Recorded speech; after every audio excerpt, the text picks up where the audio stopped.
তো গাইজ এখন স্নান করব। স্নান করার জন্য স্নান করার আগে একটা ফেস মাস্ক বানাবো।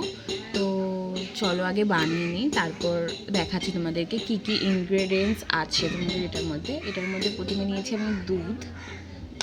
এই যে দুধটা দেখালেই পড়ে যাবে। আর হচ্ছে এখানে আছে বেসন আর চালের গুঁড়ো। আর কফিটা আমি দিই না, কারণ কফিটা আমার শ্যুট করে না, এই জন্য আমি কফিটা দিই না। চলো তাহলে ইনগ্রিডিয়েন্টসগুলি মিশিয়ে ফেস মাস্কটা বানানো যাক।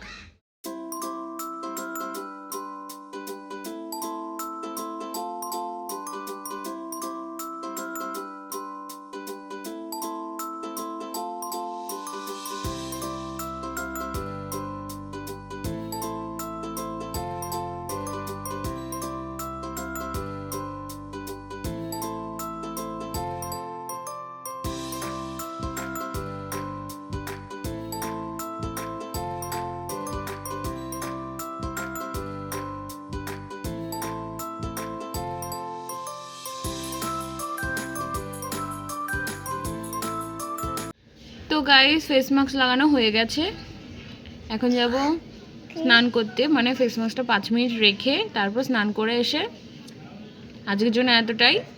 আর নেক্সট ভিডিওতে আবার দেখা হচ্ছে। বাই বাই করে দেবেন কি? বাই বাই বলো, বাই বাই।